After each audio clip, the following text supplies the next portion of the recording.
Assalamualaikum warahmatullahi wabarakatuh. Bismillahirrahmanirrahim. Alhamdulillahi rabbil alamin. Wa bihi nasta'inu ala umuri dunya waddin.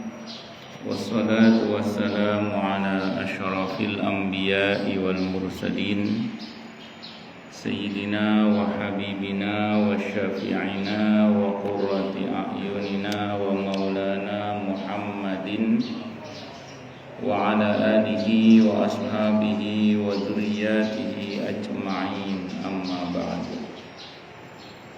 Ashhadu an la ilaha illallah wa ashhadu anna Muhammadar Rasulullah wa ufawwidu amri ilallah, innallaha basirun bil ibad.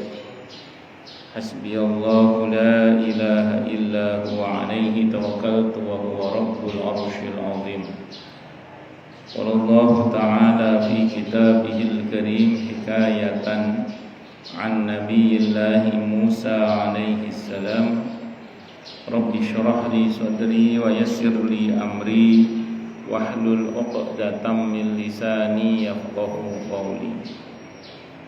Para alim, para asatid, para asatidah, para bapak dan ibu sekalian, hafizani wa hafizakumullah, bil khusus segenap pengurus Masjid Baitur Rahim yang semoga pengurusnya dan jamaahnya selalu dalam naungan rahmat, barokah, perlindungan serta bimbingan Allah Subhanahu wa ta'ala. Amin, Allahumma amin, insyaallah. Dan wabil khusus para asatid ataupun asatidah, wabil khusus Ustaz Yusuf Falah, Ustaz Muzakir, dan para asatid yang lain ya, saya nggak hafal namanya satu persatu, yang semoga tanpa mengurangi hormat saya, semoga para asatid di sini Allah anugerahi panjang umur yang mubarakah, sihah wal afiyah, dan ilmunya terus bermanfaat bagi agama ini dan umat ini ila yaumil qiyamah. Amin, Allahumma amin, insyaallah. Allahumma inna nas'aluka ilman nafi'a wa rizqan thayyiba wa amalan mutaqabbala wa fatahallahu lana futuhal arifin. Allahumma inna na'udzubika min ilmin la yanfa' wa amalin la yurfa' wa qalbin la yakhsha' wa du'a la yusma'.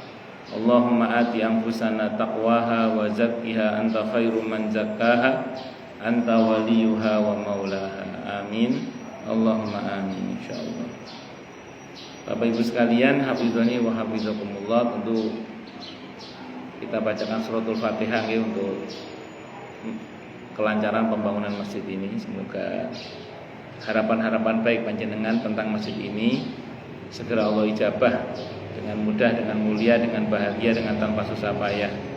Bitaisir wa sa'ada wal karamah min khairi ta'abin wa la masyaqqatin, innallaha ala kulli syai'in qadir.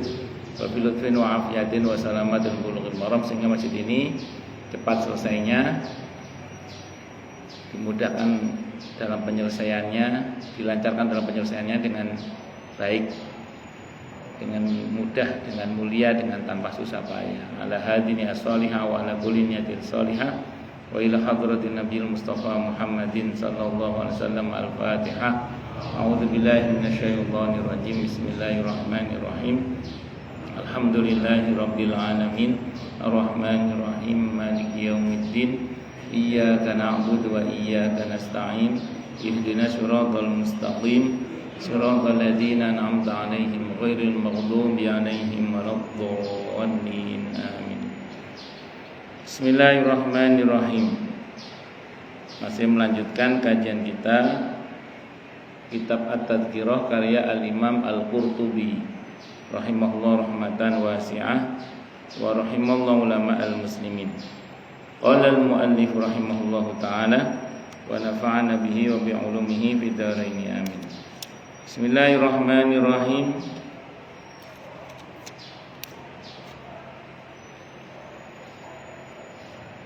Qala Hammadun, berkata siapa? Hammad, Syekh Hammad rahimahullah. Fadzakara maka Abu Hurairah menyebutkan, kata Hamad, Abu Hurairah menyebutkan, ini masih melanjutkan riwayat sebelumnya, yaitu penjelasan Abu Hurairah radhiyallahu anhu.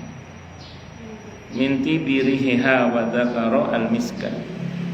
Jadi beliau pernah menyebutkan tentang wanginya ruh orang beriman itu, maksudnya wanginya seperti wanginya misik. Jadi kita ini kalau beramal soleh, maka amal soleh itu punya aroma yang bisa dicium oleh para malaikat, dan aromanya itu wangi.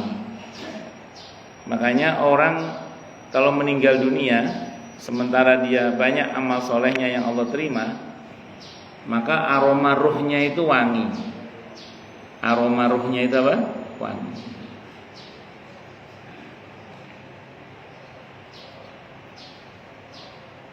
Sebaliknya kalau orang itu banyak berbuat maksiat, maksiat itu ada aromanya juga yang bisa dicium oleh para malaikat. Dan aroma dari maksiat itu busuk. Makanya kalau ada orang ahli maksiat mati, itu aroma ruhnya itu ya busuk gitu. Pakai kof, busuk, sangat busuknya. Cuman kita nggak bisa nyium aja, tapi malaikat mencium gitu. Makanya kan kalau kita berbuat baik kayak kita ngaji ini, semoga Allah terima ngaji kita ini, amin insyaallah. Itu aroma wanginya tercium oleh malaikat sehingga malaikat mendekat. Orang berzikir, malaikat mendekat karena aroma wanginya tercium oleh malaikat. Begitu kita berbuat maksiat, malaikatnya menjauh. Begitu kita berbuat durhaka, malaikatnya menjauh. Bisa dipahami ya? Nah, ngoten niku. Qala, beliau berkata, Abu Hurairah berkata, wa yaqul ahlu sama, dan berkatalah penduduk langit. Kan ruh itu begitu dicabut dibawa naik ke langit ya. Nah, saat dia melintasi langit itu penduduk langit berkata, apa kata penduduk langit itu? Oh, ini ruhun thayyibatun.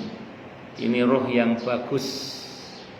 Ja'at, ia datang min qibalil ardi, dari arah bumi.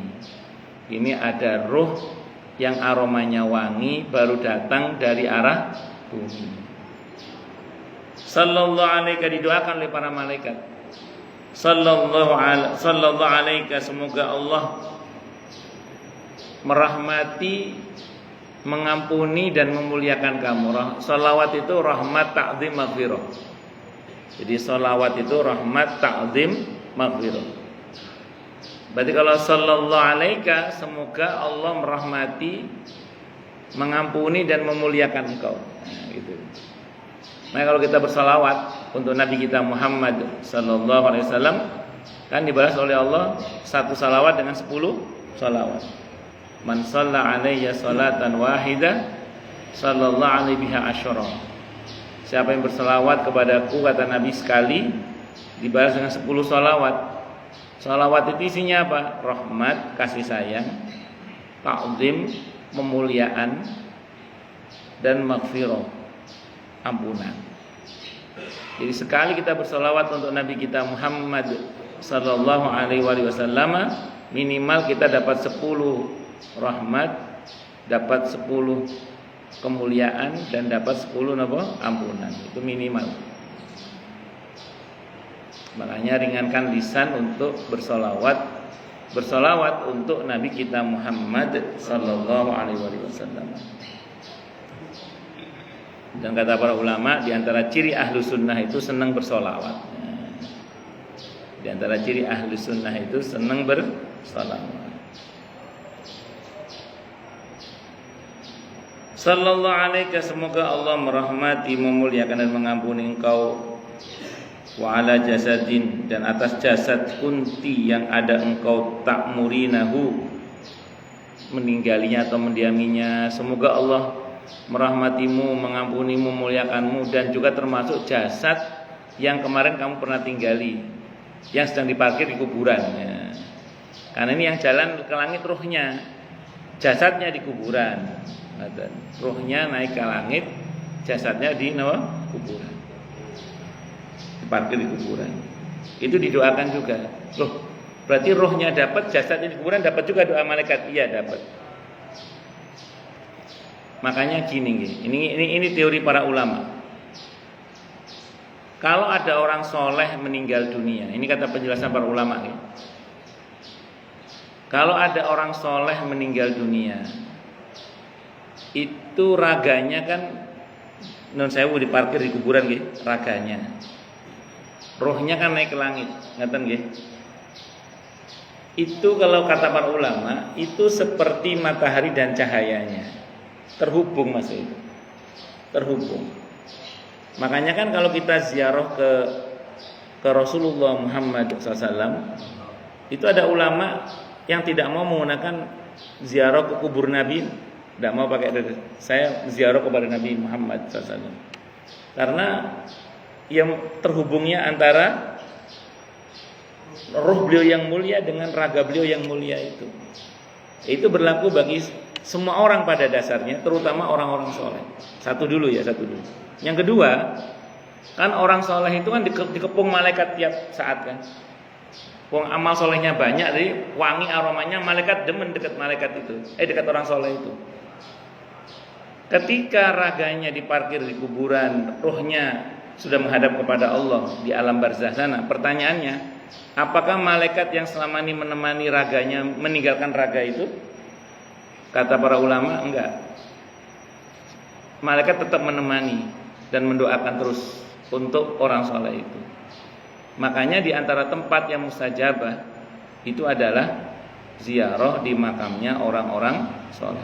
Ustadz ngarang, bukan saya yang ngomong. Yang ngomong bukan saya, Imam Syafi'i yang ngomong.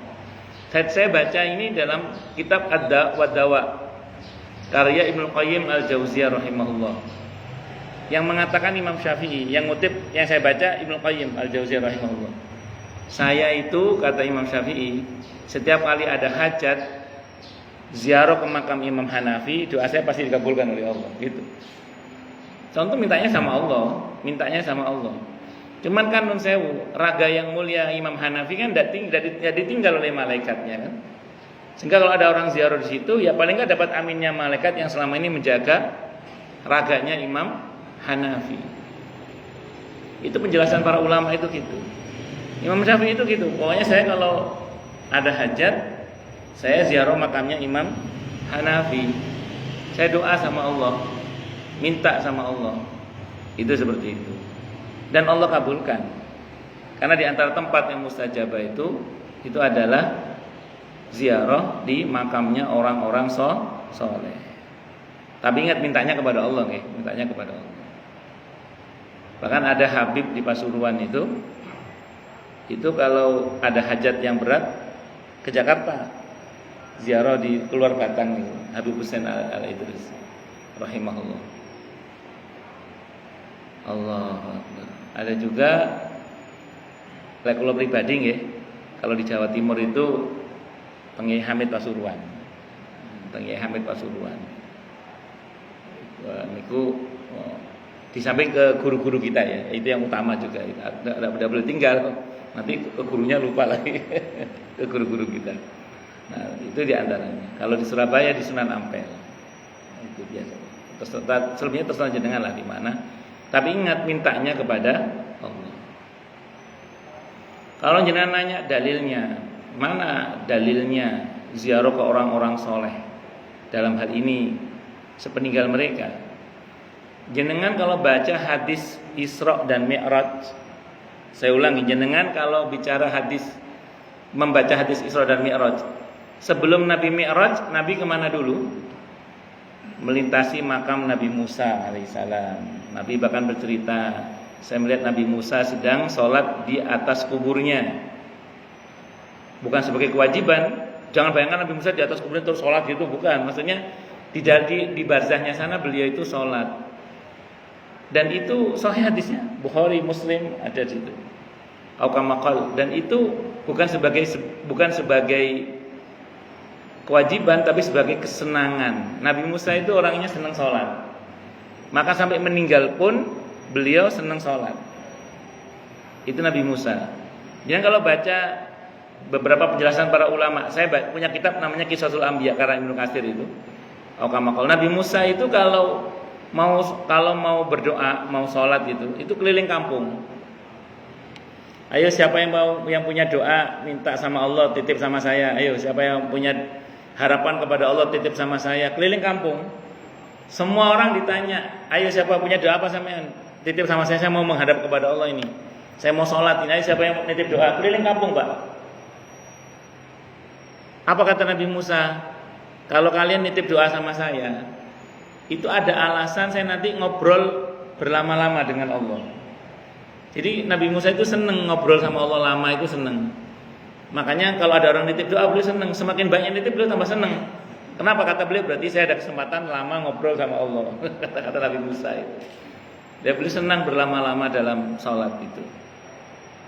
Terus kemudian Nabi Musa melintasi makam siapa lagi? Makamnya Masyitoh, gitu? Masyitoh. Itu orang solihah itu. Dan sebelum menghadap kepada Allah, Nabi bertemu dengan arwahnya para nabi.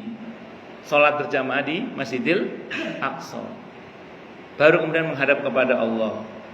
Itu dipakai dalil oleh para ulama itu, bahwa ziarah kepada orang soleh itu Nabi mencontohkan. Di samping Nabi rutin ziarah makom Baqi'. Nabi itu ziarah makom Baqi'. Malah nginep di Ma'la, di makam istrinya itu 19 hari Nabi itu malah.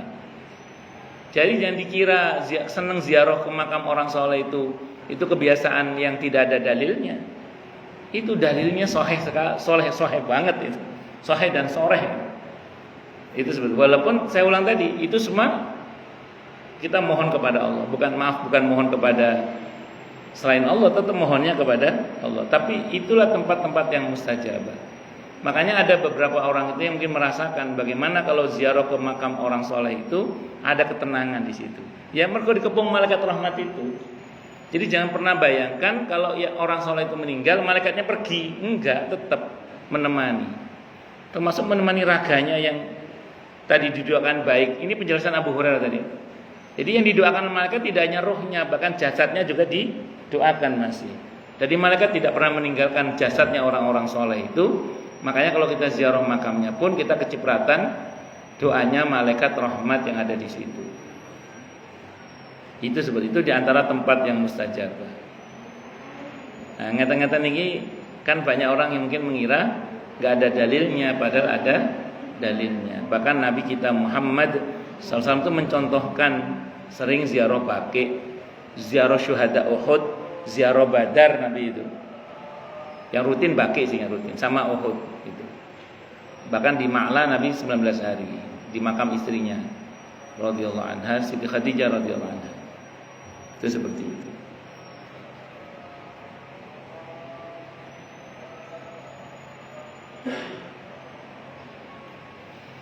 Allahu akbar. Fayantaliqu biha ila rabbih, thumma yaqulu, kemudian ruh itu berangkat. Kemudian malaikat itu berangkat dengan membawa ruh tadi itu atau jiwa tadi itu untuk menghadap kepada Tuhannya. Tsumma yaqulu, kemudian Allah berfirman dalam hadis qudsi yang sudah kita bahas sebelumnya nggih. Ini penjelasan Abu Hurairah radhiyallahu an, intaliqu biha ila akhiril ajal, wis kono berangkat sampai akhir ajal atau batas akhirnya. Sebaliknya wa innal kafira, kalau yang mati itu orang kafir, idza kharajat ruhu, apabila ruhnya keluar dari badannya, qala Hammad, berkata Hammad rahimahullah, wa dzakarun, Abu Hurairah menyebutkan, ini masih menceritakan penjelasan Abu Hurairah radhiyallahu anhu. Wa dzakarun, Abu Hurairah menyebutkan minnat niha, dikarenakan busuknya ruhnya orang yang kafir itu, wa dzakarul la'nan, akhirnya beliau Abu Hurairah menceritakan ruh itu dilaknat, dicela. Wah, puasa ambune ruhnya sapa iki? Dicela sama malaikat.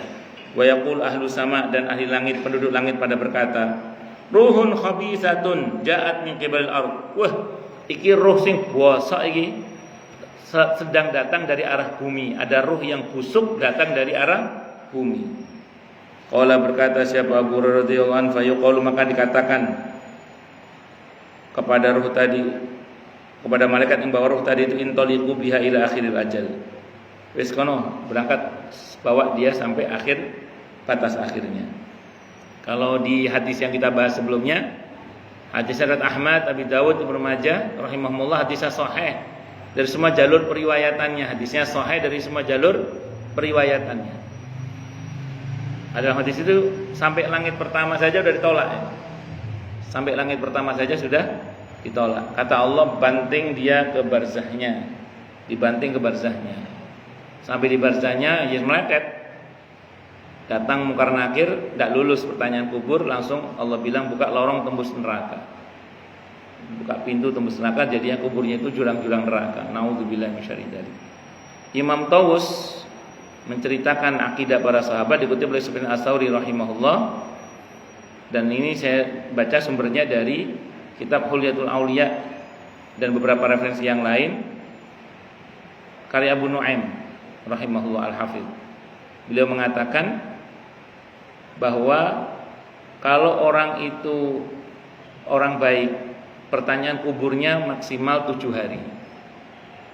Kalau orang baik, pertanyaannya maksimal 7 hari, maksimal. Kalau orang yang jahat, saking jahatnya Pak, pertanyaannya maksimal 40 hari.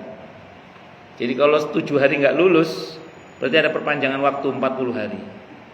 Lek gak lulus, dibuka lorong tembus neraka. Nauzubillahi min syarri dzalik. Makanya ada masyarakat yang sebagian kita melakukan apa? Sampai 7 hari mendoakan nggih. Ada sampai 40 hari mendoakan. Itu bukan apa-apa, itu lagi tegang-tegangnya itu. Setelah 40 hari gak lulus, buka lorong tembus neraka. Nauzubillahi min syarri dzalik. Itu sudah kita bahas hadisnya kemarin.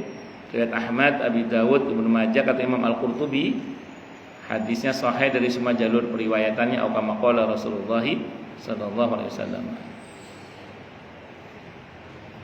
Pun lanjut. Qala Abu Hurairah, berkata siapa Abu Hurairah radhiyallahu anhu, faradda Rasulullah sallallahu alaihi wasallam ridatan kanat alaihi ala anfiha kada. Pas menceritakan ruh yang busuk itu, Nabi sambil megang kain tipis yang ada di beliau, dipegang hidungnya begini, menunjukkan betapa busuknya aroma ruh orang yang jahat tadi. Saya ulang ya, kita ini kalau berbuat baik keluar aroma wangi yang bisa dicium oleh malaikat. Makanya kalau kita berbuat baik, malaikat rahmatnya mendekat. Tapi kalau kita berbuat jahat, muncul aroma busuk. Nah, kalau aroma busuk yang muncul, malaikatnya pergi. Yang datang siapa? Setan. Pernah dengar hadis ini nomboten? Ketika Abu Bakar dicaci maki, beliau sabar niku nggih. Nabi senyum. Ketika Abu Bakar dicaci maki, sabar, enggak balas. Nabi senyum. Satu saat wis gak kuat rupanya Abu Bakar itu balas dengan ucapan yang kasar. Terus Nabi pergi. Kata Abu Bakar, ya Rasulullah, kenapa jangan pergi? Tadi pas kamu nggak jawab, kamu sabar, malaikat banyak mengelilingi kamu, kata Nabi, malaikat rahmat. Pas kamu tersulut emosinya, malaikatnya pada pergi, yang datang setan. Ya saya pergi juga, kata Nabi. Jadi kalau aromanya busuk, yang senang dekat sama dia itu setan. Allahu Akbar. Ngoten nggih? Nah, itu diantaranya. Al-Bukhari al-Imam Al-Bukhari dalam hadis Al-Imam Al-Bukhari an Ubadah bin As-Samit, dari Ubadah bin As-Samit, an Nabi, dari Nabi kita Muhammad sallallahu alaihi wasallam, qala, beliau bersabda. Apa sabdanya? Man ahabba liqa Allahi ahabballahu liqa'ahu. Barang siapa yang senang berjumpa dengan Allah, maka Allah pun senang berjumpa dengannya. Wa man kariha liqa'allahi karihallahu liqa'ahu. Dan siapa yang tidak suka berjumpa dengan Allah, maka Allah juga enggak suka berjumpa dengannya. Faqalat, maka berkata siapa Aisyah, Siti Aisyah radhiyallahu anha, au ba'du azwaji, atau sebagian dari istri beliau. Apa katanya? Inna lanakrahul mauta.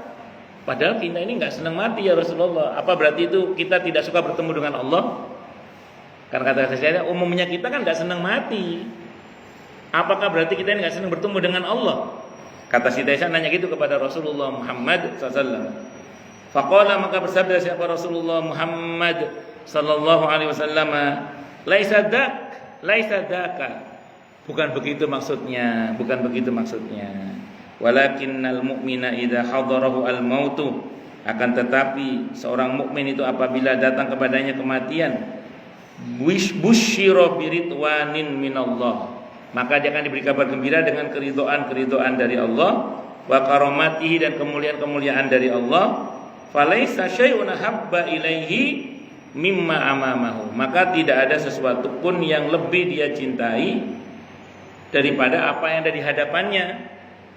Jadi orang mukmin kalau mau mati ditampakkan kepadanya keridhaan Allah, kemuliaan dari Allah. Kalau bahasa sederhananya ditampakkan kepadanya surga. Al-Waqi'ah ayat 83. Falaula idza balaghatil hulqum wa antum hina idzin tanzurun. Jadi kalau nyawa sampai di sini ditampakkan kepada orang beriman itu tempat tinggalnya yaitu surga. Semoga untuk kita surga, semoga untuk kita dan orang tua kita, kakek nenek kita, guru-guru kita semuanya surga yang ada Rasulullahnya sallallahu alaihi wasallam. Amin. Allahumma mudah-mudahan. Maka orang itu kayak sewenang lihat surga itu, sewenang dia, senang. Nah, bukan cuma senang, sewenang. Dalam kitab ini cuman riwayatnya ada yang mendhaifkan. Begitu melihat surga itu ditawari sama malaikat. Monggo, bagaimana, mau lanjut apa balik ke dunia lagi? Begitu melihat surga itu ditawari, monggo lanjut apa balik ke dunia lagi? Apa kata orang yang akan mati itu, ini ahli surga, ngelihat ke bawah, balik ke dunia yang sumpek itu. Kalau bahasa kita, anak-anak yang gablok, suami atau istri yang cerewet, nggak situ, lanjut. Apa balik ke dunia mikir cicilan, balik terus lanjut. misalnya milih lanjut, akhirnya ke surga. Itulah yang dimaksud kata Nabi, begitulah saatnya di mana manusia itu ingin ketemu dengan Allah karena nikmat yang luar biasa itu, maka Allah pun senang ketemu dengan dia. Maka kata Nabi dalam hadis ini hadisnya Sahih Bukhari, kata Nabi, fa habba liqa'allahi wa habballahu liqa'ahu, maka orang itu pun senang ketemu dengan Allah dan Allah pun senang ketemu dengan dia karena ditampakkan surga tadi itu. Allahu Akbar.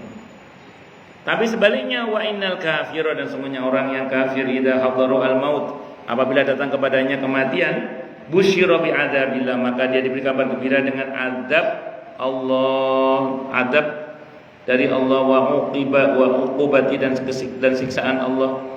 Falaisa syai'un, maka tidak ada. Maksudnya dengan azab karena dia durhaka kepada Allah, disiksa karena durhaka kepada Allah. Sebenarnya dia tersiksa oleh perbuatannya sendiri sebenarnya. Falaisa syai'un, maka tidak ada sesuatu pun akrahu yang lebih ia benci. Falaisa syai'un akraha, yang lebih dia benci, yang lebih ia benci, akraha yang lebih ia benci, mimma, dari apa-apa amamu yang ada di hadapannya. Fakariha liqa'a Allah, maka dia enggak suka ketemu dengan Allah. Wa kariha liqa'ahu, dan Allah pun enggak suka bertemu dengannya. Karena begitu nyawa di kerongkongan ditampakkan neraka, naudzubillahi minasyarri dzalik. Begitu melihat neraka, enggak mau keluar dari badannya roh itu. Hadis riwayat Ahmad, Abi Daud, Ibnu Majah, diceritakan dalam hadis itu rohnya enggak mau keluar. Akhirnya enggak mau ketemu sama Allah, Allah juga enggak mau ketemu sama dia.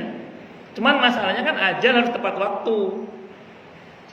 Masalahnya ajal harus tepat waktu. Jadi mau enggak mau harus mati dia. Maka sebelum dicabut nyawanya dia negosiasi dulu.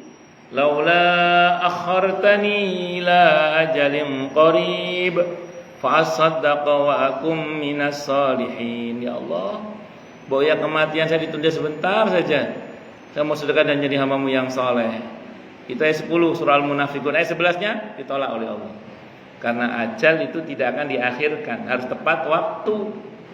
Karena harus tepat waktu dan rohnya enggak mau keluar, sama malaikat dipukul, dipaksa suruh keluar. Al-An'am ayat 93, surah Muhammad ayat 27, dipukul dia, harus keluar dia. Nauzubillahi minasyarri dzalik. Maka begitu keluar, ya tadi aromanya busuk tadi itu. Sama malaikat tuh tenteng, nggak pakai dimuliakan, udah baunya busuk dan kecil, kerdil. Ruhnya itu seperti belalang kecil. Sebagaimana di dunia dia kerdil kelakuannya, nanti di akhirat ruhnya juga kecil, kerdil gitu. Itu seperti itu. Orang yang berjiwa besar, ruhnya besar. Orang-orang beriman ruhnya besar, bercahaya. Akhrajahu Muslimun, dalam hadis Imam Muslim juga, wa Ibnu Majah juga min hadis Aisyah, dari hadis Siti Aisyah radhiyallahu anha, wa Ibnu Mubarak dan Ibnu Mubarak min hadis Anas, dari hadis Anas Ibn Malik radhiyallahu anhu. Rawinya banyak maksudnya ini. Dan cuma Imam Bukhari, Imam Muslim juga, Ibnu Majah juga, dari Siti Aisyah radhiyallahu anha, dan Ibnu Mubarak bahkan meriwayatkan dari hadis Anas Ibn Malik radhiyallahu anhu. Hadisnya sahih. Wallahu alam bisawab. Nggih, monggo silakan yang mau tanya, protes, marah boleh silakan. Masalah atau masalah yang lain boleh kalau ada. Kalau nggak ada berarti jelas. Monggo. Kalau nggak ada jelas semua. Waalaikumsalam warahmatullahi wabarakatuh.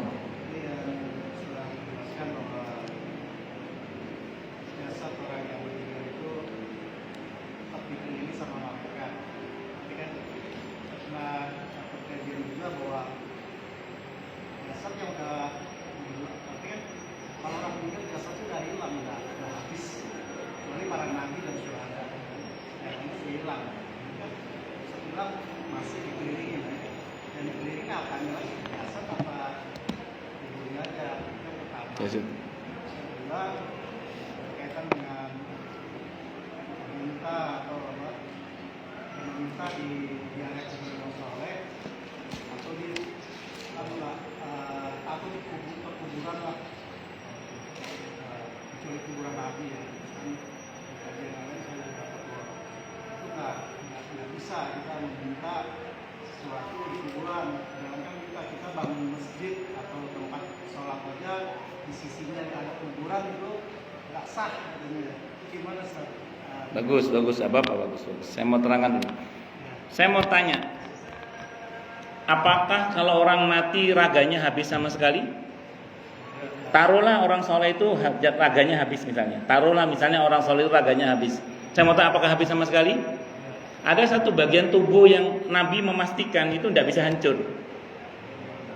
Tulang ekor, bagian terkecil tulang ekor, dan itu nanti yang akan jadi benih, apa namanya, kebangkitan manusia nanti. Dan di surah Yasin Allah mengatakan sanaktubu ma qaddamu wa atharahum wa kulla syai'in ahsaynahu fi kitabim mubin. Jadi jangan dikira bekas-bekas orang soleh itu tidak dicatat oleh Allah. Ada tercatat, bahkan Allah perhitungkan semuanya. Tidak, sanaktubu ma qaddamu wa atharahum, bekas-bekas mereka semuanya ada. Tidak oleh Allah tidak ditinggalkan. Itu satu dulu. Yang kedua, makanya kalau dibilang apa yang dijaga oleh malaikat, raganya yang tidak akan pernah habis itu dijaga oleh Allah. Taruhlah misalnya fisik yang lain habis misalnya, tapi kan ada bagian yang Nabi pastikan tidak akan habis. Termasuk asarnya yang ditetapkan dalam surah Yasin tadi itu.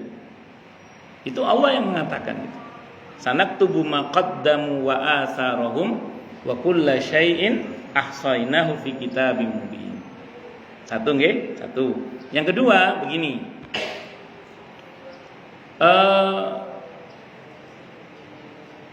Mengenai berdoa kepada Allah, termasuk di makam orang soleh, tidak hanya di makamnya Nabi, bahkan tadi saya katakan Imam Syafi'i mencontohkan bahkan di makamnya Imam Hanafi.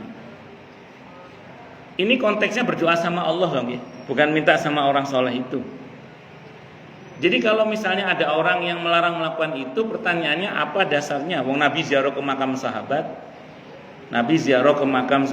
yang notabene di bawah beliau derajatnya kan, notabene. Bahkan Nabi sebelum Mi'raj pun beliau menemui para nabi yang sudah wafat. Bahkan melintasi makam Nabi Musa dan bisa menceritakan keadaan Nabi Musa.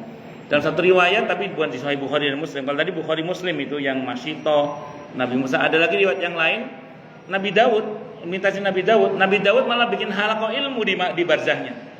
Nabi Daud itu di barzahnya bikin halaqah ilmu. Coba bayangkan. Karena Nabi Daud senang bikin halaqah ilmu. Maka sampai di Barzah ini masih bikin halaqah. Tapi itu bukan di Bukhari, bukan di Muslim kalau yang itu. Kalau di Bukhari, di Muslim itu yang Nabi Musa tadi itu. Nah, jadi ini perlu saya sampaikan bukan apa-apa bahwa pertama ziarah kubur sendiri itu sunnah secara umum, terutama ziarah kepada orang-orang yang soleh. Bahkan kalau kita merujuk pada konsep Quran, kita bahkan diperintah untuk menziarahi orang-orang yang dibinasakan oleh Allah untuk ambil pelajaran. Kalau bahasa Qurannya apa? Fasiru fil ardi fanzuru kaifa kana aqibatul mukadzibin. Sana berjalan ke seantero jagat, kata Allah. Lihat akibat dari perbuatan orang-orang yang mendustakan itu. Itu bahkan kalau dalam konteks ziarah ya. Makanya kalau ada orang anti ziarah itu, kalau menurut saya itu tidak sesuai dengan tuntunan Rasulullah Muhammad SAW. Kemarau ziarah ya salah juga. Orang kemarau ziarah sampai itu enggak cuma kemarau juga, kudu imbang. Ya, itu satu dulu. Yang saya ingin pertegas dari pernyataan saya tadi itu adalah klaim sebagian orang bahwa seolah-olah perbuatan ziarah itu perbuatan yang buruk, itu loh maksud saya. Itu yang mau saya luruskan sebenarnya. Walaupun saya juga nggak setuju dengan beberapa orang yang berlebihan, karena ada yang berlebihan gitu. Kalau nggak betul setuju ngoten niku. Karena semua ada aturan mainnya, semuanya ada syariatnya lah kalau bahasa kita. Itu seperti itu. Dan saya ulang, itu berdoanya kita kepada Allah, bukan minta kepada mayit. Kalau kita minta kepada mayit dan pengertian meyakini mayit itu yang mengabulkan, ya itu salah. Tapi kalau kita menjadikan tempat itu sebagai sarana di mana kita memohon kepada Allah, karena itu banyak malaikatnya tadi itu, insya Allah kalau itu tidak ada masalah. Nah, satu lagi deh, saya baca di dalam kitab Al-Bidayah wan Nihayah karya Ibnu Katsir. Saya baca juga dalam kitab Fathul Bari Syarah Sahih Bukhari. Riwayat ini hasan, derajatnya hasan. Asar sahabat. Ada seorang sahabat namanya Bilal ibn Al-Haris Al-Muzani. Ada yang mengatakan beliau bukan sahabat, tapi hidup di masa para sahabat. Satu saat di masa Sayyidina Umar radhiyallahu an itu mengalami paceklik. Bukan paceklik, kemarau. Sampai 2 atau 3 tahun nggak turun hujan. Orang ini ziarah ke makam Nabi kita Muhammad SAW dan berkata begini, Ya Rasulullah, inna ummataka qad halaku fastasqihim. Atau di ayat yang lain, istasqillaha li ummatik fa innahum qad halaku. Kata beliau gini kalimatnya, Ya Rasulullah, bahwa dimintakan kepada Allah hujan untuk umatmu. Bahwa dimintakan kepada Allah hujan kepada umatmu, untuk umatmu, karena mereka lama enggak mengalami hujan. Terus sahabat ini pulang. Dalam perjalanan pulang dia mimpi ketemu Rasulullah Muhammad sallallahu alaihi wasallam. Yang mimpi sahabat, berarti itu Rasulullah asli, karena setan tidak bisa menyerupai beliau, fisik beliau. Maka kemudian kata Nabi dalam mimpi orang itu, kalau itu salah Nabi pasti negur ya. Ya Nabi nggak negur. Kata Nabi ke sahabat itu gini, sampaikan salamku ke Umar ya, suruh dia sholat istisqa. Nggak sampai 3 hari akan turun hujan. Akhirnya orang ini, sahabat ini terbangun dan segera sowan kepada Sayyidina Umar radhiyallahu anhu dan menceritakan mimpi itu. Dan Sayyidina Umar tidak menegur orang itu. Tidak boleh, salah, kamu nggak boleh doa gitu di makam lain. Tidak ngomong. Sayyidina Umar mendiamkan, berarti tidak ada masalah. Padahal Sayyidina Umar itu orang yang sangat keras kalau ada kemungkaran. Dan Sayyidina Umar betul, beliau sholat istisqa, pegang tangan sahabat-sahabat dan berdoa pada Allah, belum turun tangannya turun hujan. Nah hadis ini sering dipotong oleh saudara kita itu. Cerita sebelumnya nggak diceritakan, langsung dipotong. Sayyidina Umar aja bertawassul dengan orang soleh yang masih hidup, bukan yang sudah mati. Dipotong. Padahal hadisnya ada dalam Fathul Bari Syarah Sahih Bukhari, ada di dalam Al-Bidayah wan Nihayah karya Ibnu Katsir, hadisnya hasan, riwayatnya hasan.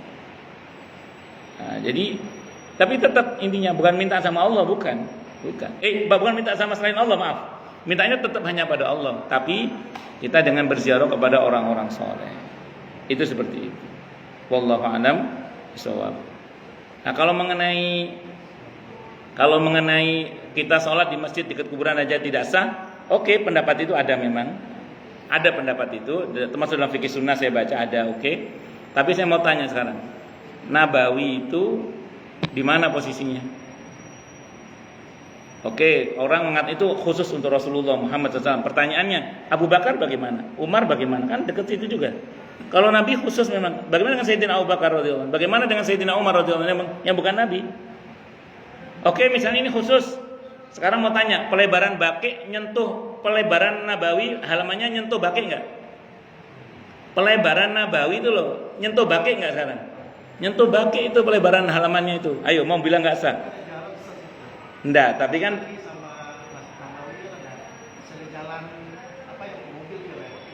enggak, yang saya tahu kan halamannya sudah nyentuh Baqi, Pak. Itu kalau Bapak pengimaman Nabawi yang sebelah kiri, pintu Jibril itu Bapak ke sini, itu ada pos Baqi, itu sudah tembus itu, Pak. Sudah Baqi itu halaman. Kalau jangan kalau ke Nabawi ya, itu kan kiblatnya sana. Sebelah kiri itu kan Raudhah, ada pintu Jibril itu. Kalau lewat ke situ, pintu situ, jangan ke sana itu sudah posnya Baqi itu, Pak. Ada posnya Baqi itu. Nempel lah Baqi itu. Wes, sekarang gini. Ada ulama yang mengatakan, Syekh Albani di antara yang mengatakan bahwa itu kan khusus kota suci, khusus. Nah, itu dikatakan khusus itu disepakati oleh ulama tidak? Enggak, ulama enggak sepakat. Perdebatan itu. Ulama enggak sepakat. Bisa dipahami ya? Wes, sekarang saya tunjukkan Al-Qur'an. Di Al-Quran di surah Al-Kahfi itu ada pembenaran, bahkan dibangun di atas makamnya Ashabul Kahfi itu masjid. Al-Quran yang membenarkan. Nanti saya terangkan. Ini perdebatan biar kita tahu ini ada dalilnya juga gitu maksud saya. Biar kita tidak gegabah mengatakan kalau kita sholat di masjid yang dekat makam terus kita stempel nggak sah gitu loh maksudnya. Itu kan repot urusannya nanti itu. Ini saya mau tunjukkan penjenengan dalilnya dari Al-Qur'an yang dipakai oleh para, bukan saya yang pakai dalilnya, ulama yang pakai, bukan saya. Ulama yang pakai ini sebagai dalilnya. Sebentar ya. Enggak apa-apa, ini kan kajian ilmu nggih, betul. Ya, betul. Saya biar ceto welo-welo. Ini saya baca di surah Al-Kahfi ayat 21. Ya, saya baca. Wa kadzalika asarna 'alaihim liya'lamu anna wa'dallahi haqqun wa anna as-saata la raiba fiha id yatanaza'una bainahum amrahum faqalu ibnu 'alaihim bunyana rabbuhum a'lamu bihim qala alladziina ghalabu 'ala amrihim lanattakhidanna 'alaihim masjida. Dan demikian pula kami perlihatkan manusia dengan mereka Ashabul Kahfi ya, agar mereka tahu bahwa janji Allah benar dan bahwa kedatangan hari kiamat tidak ada keraguan padanya. Ketika mereka berselisih tentang urusan mereka, maka mereka berkata, dirikanlah sebuah bangunan di atas gua mereka sebagai prasasti agar Ashabul Kahfi ini nggak hilang sejarahnya gitu. Tuhan mereka lebih mengetahui tentang mereka. Orang yang berkuasa atas urusan mereka berkata, kami pasti akan mendirikan sebuah rumah ibadah, masjid di atasnya. Al-Quran membenarkan. Dan ketika Nabi ditanya mengenai ketika Abu Hurairah ditanya tentang maksud Allah melaknat orang-orang ahlul kitab di daerah Raja Habasyah Ethiopia, Malik Habasyah itu Najasyi ya, di Ethiopia itu yang orang-orang kitab membuat masjid di atas kuburan orang-orang soleh. Kata Ibnu Abbas itu bukan bangunan masjid yang dimaksud. Ahlul kitab itu memang sujud. Ke orang soleh itu sujud, mereka menyembah, bukan masjid bangunan di atas. Kan Allah melaknat ahlu kitab Yahudi Nasrani yang membuat masjid, bangunan masjid di atas, membuat masjid bukan bangunan, membuat masjid di atas kuburan orang-orang soleh mereka. Kata Ibnu Abbas pas menjelaskan hadis itu yang dimaksud masjid dalam hadis itu bukan bangunan masjid, bukan. Yang dimaksud adalah mereka memang sujud menyembah orang-orang soleh itu. Nah, kadang-kadang kita kalau baca hadis mesti baca syarahnya. Nah, ini yang saya tahu ayat ini Pak dipakai dalil oleh para ulama bahwa sah sholat di masjid yang dekat makam, tidak ada masalah.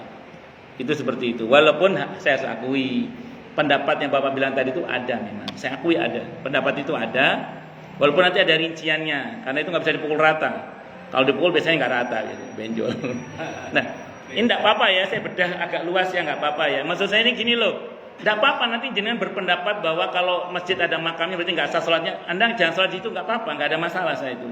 Cuman maksud saya jangan ngasih stempel orang yang sholat di masjid yang ada makam itu nggak sah. Tuh kita anggap dia itu orang yang sesat gitu loh. Saya suka distempelin gitu, saya. Nah makanya. Stempel sama temen saya. Ya, tunjukkan ada bahwa semua ada dalilnya. Kadang memang kita ini ngopinya kurang jauh kadang. Saya kira ngoten nggih, nggih enggak apa-apa nggih.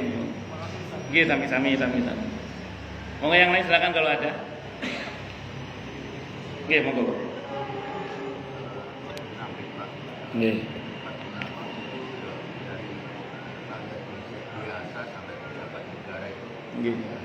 mohon dijelaskan sifat munafik itu. Sifat munafik itu kan orangnya ya. Sifatnya nifaq. Nifaq dari kata nafiqa. Artinya, di antara artinya penjelasan banyak. Di antara artinya adalah tikus yang membuat dua lubang. Dan nafiqa itu tikus yang membuat dua lubang. Makanya orang munafik itu kelakuannya kayak tikus. Tikus itu kalau nggak ada orang berantakin apa aja. Begitu ada orang lari, pengecut ya. Tempat yang baik sekalipun kalau ada tikusnya rusak, Pak. Maaf nih, ini masjid ada orang munafiknya rusak, Pak. Pesantren ada orang munafiknya rusak, Pak. Salah pilih mantu, salah pilih besan, naudzubillah min syarri dzalik, bisa rusak rumah tangga. Karena masuk orang munafik, naudzubillah min syarri dzalik. Naudzubillah min syarri dzalik. Nah, makanya saya ulang hati-hati, munafik itu kayak tikus kelakuannya. Kapan hari saya nonton di medsos itu ada orang nabung nyelengi lah gitu, nyelengi. Kok tambah berkurang, kemana uangnya? Ternyata diangkut tikus uangnya. dikira dibawa toyol, ternyata yang bawa tikus. Itu di medsos kemarin itu. Jadi tikus itu tempat yang baik sekalipun rusak. Nah, orang munafik itu kata Nabi cirinya kalau ngomong suka bohong.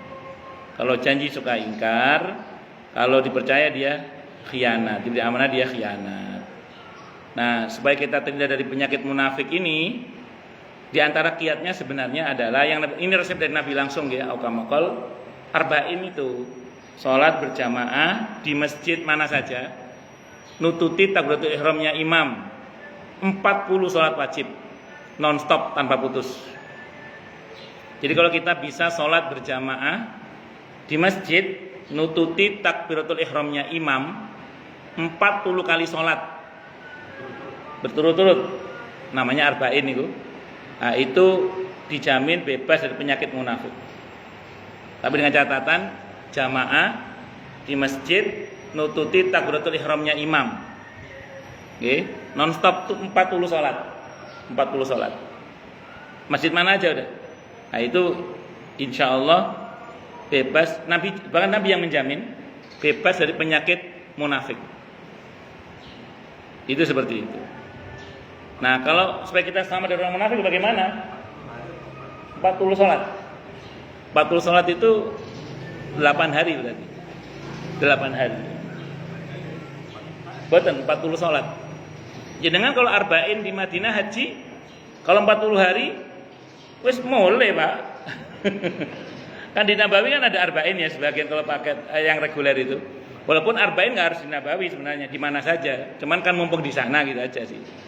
Nah, itu 40 sholat bukan 40 hari. Total 8 hari berarti.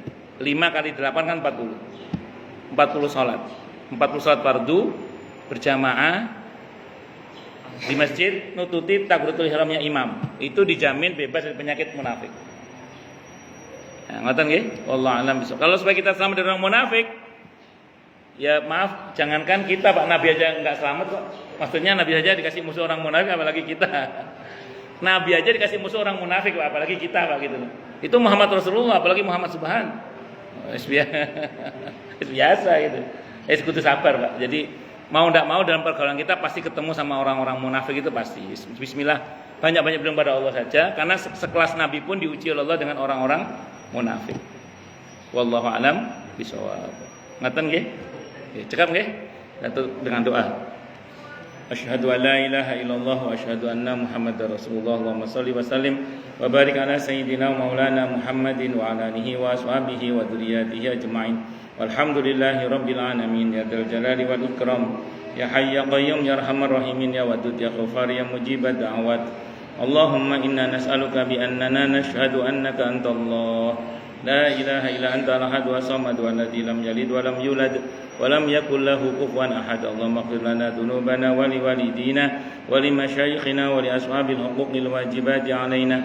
Rabbana ighfir lana wa li ikhwanina alladhina sabaquna bil iman wa la taj'al fi qulubina ghillan lil ladzina amanu rabbana innaka ra'ufur rahim.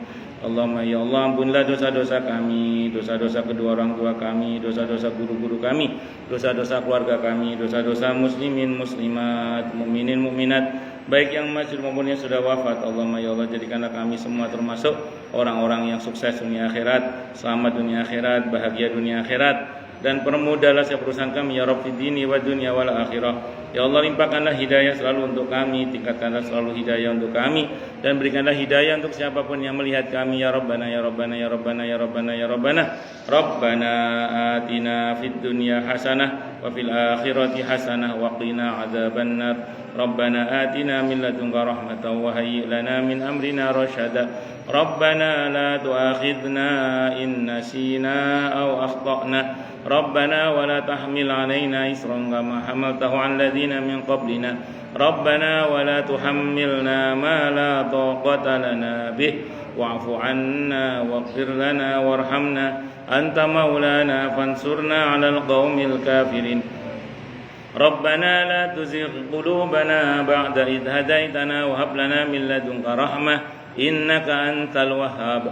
Rabbana hab lana min azwajina wa dhurriyyatina qurrata a'yun waj'alna lil muttaqina imama. Allahumma khtim lana bi khatimati sa'adah waj'alna minal ladzina lahumul husna wa ziyadah. Sallallahu ala sayyidina Muhammadin nabiyil ummah wa kashifil ghummah wa ala alihi wa ashabihi wa baraka wa sallam.